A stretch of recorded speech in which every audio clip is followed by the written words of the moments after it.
Omar, this is your first race of the 2013 season. Yeah. You're in Yas Island, Obviously.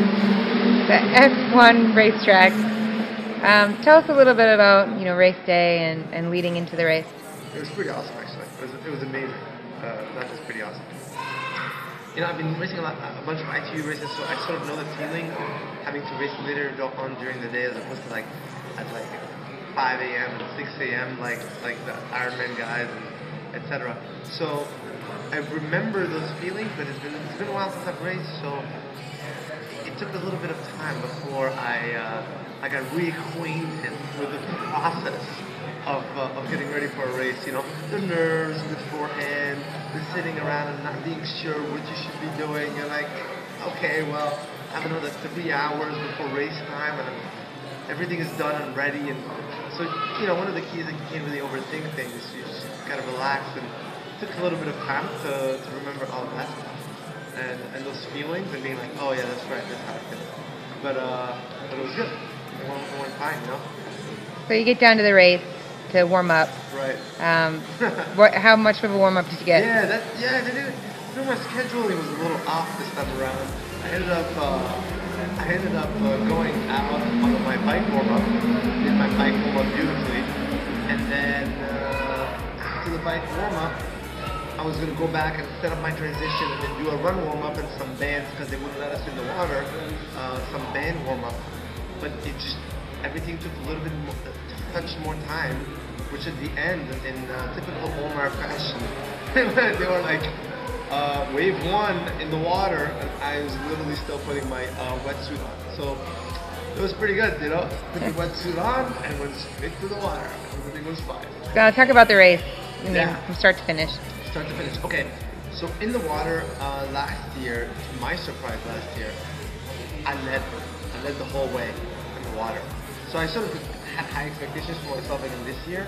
I absolutely love this swim because, right now we're in the lobby of the Viceroy, right? And that hotel is literally peering over the Formula 1 track.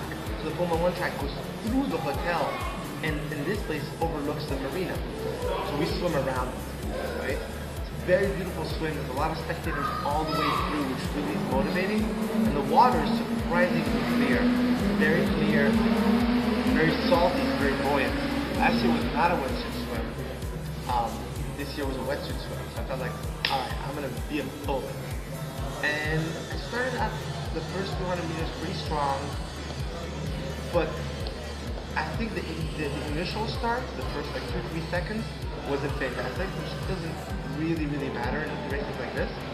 But it spread out, and I saw what I expected was probably like Faris Sultan go pretty far ahead of us by the time we were making the turn. But I was surprised that I was in the mix with other people.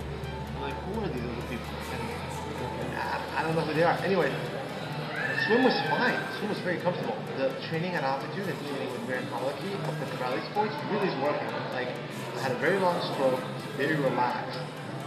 At times I debated whether I was too relaxed in the swim, and I was like, maybe I need to push a little bit harder.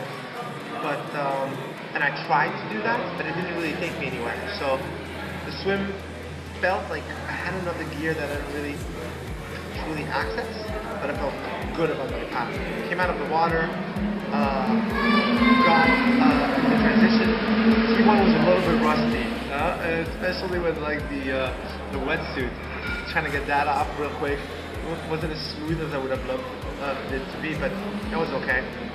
And I knew it was a race when I saw the guy who beat me last year was out of the water at the same time. Last year I was a minute and a half in front of him, and I had like some talks about how far Faris Sultan was ahead of me. I think he was like a couple minutes, two and a half minutes, I think, ahead of me, or 2:45 ahead of me. So I was like, all right, well, I know what I need to do.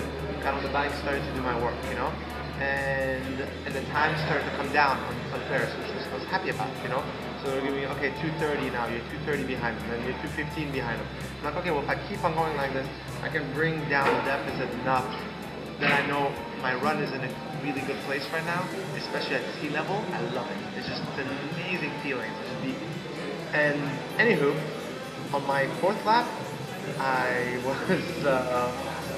was I was in my TT bar, and that's goes to show you that it doesn't matter how experienced you are, how much training you do, how much time you spend on the bike, whatever. Anybody can make mistakes. Anybody can have a little bit of lapse and then judgment, or relax a little bit for too long and not think. And I was having one of my power bar goos, and after I finished my power bar goos, this is a closed course, by the way, so I'm not encouraging this anywhere else, but you are allowed to throw the goose on course. I don't want to get in trouble with anyone. So, but I didn't want it on the road. I wanted it off the road. So as I did that, I did it too forcefully and not thinking about it. I'm just flinging it. And as I'm flinging it, I literally followed the movement. And then anyhow, it was the fastest part of the course, and I was going 45 kilometers an hour, and I literally ejected. It was 100% eject, and everything went into slow motion. I was just thinking like, oh my God, this is really happening. Before I hit the ground, I'm like, you are falling. There's not even a turn. There's not even somebody around me. There's nothing. And this is happening to you. Okay, fine. And you just hear that carbon fiber crashing. And I mean, it was pretty bad because I hit my rib. I landed on the bike face first, hit my ribs, then spun and I skidded all over my back. Actually, you can get a little bit of a picture of that, right? And that's just one of the places. I mean, I got burned all over my shoulders or whatever, but I could feel it. At that point, that's when I sort of like, I was like, all right, you have two options here, you know? You stop, and I'm not gonna lie about it. Definitely the thought of being like, okay, just call it a day, that's it, right? But I don't know, there was a fire inside me. There was something that was like, hey, come on, get up and get even. Like, go get this. Go do what you need to do. All right, well, let's see if the bike is working. That's the first thing, you know. And chain was off. It took me a little bit of time, but I calmed down, put my chain back on. Everything looks fine. Got on the bike, and then figured I'll do a physical assessment of if anything is broken on me once I'm on the bike. So I'm moving again, and I'm just sort of checking things, you know. And everything seems fine. I have a lot of pain in my side, and I have a little bit of trouble breathing. So I'm like, okay, so probably something with the ribs. We'll figure it out. Next few laps, good. Finished the bike ride. Obviously, the whole like closing in wasn't really working out for me at that point. And I got out on the run.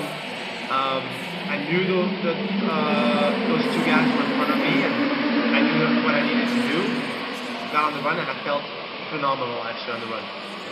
There was pain, so I couldn't really push super hard with my breathing. I couldn't go into very deep breaths, because every time I did that, it would be a stinging pain on my side that would slow me down. So I had to keep it fairly controlled, and it felt really good. It felt like I was smooth, and you know, push as hard as I felt like I could push with these injuries, and I didn't really close in on those guys. Those guys were a little bit too far ahead of me. I was closing in probably, but like they were just too far.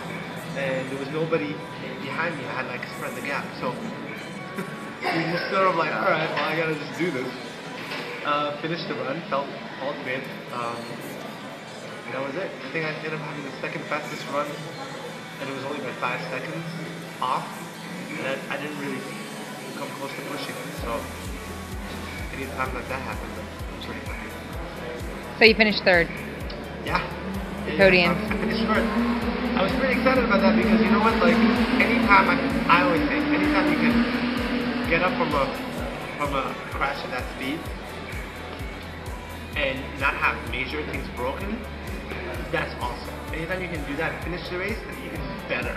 Anytime you can do that, finish the race and podium, life is good, right?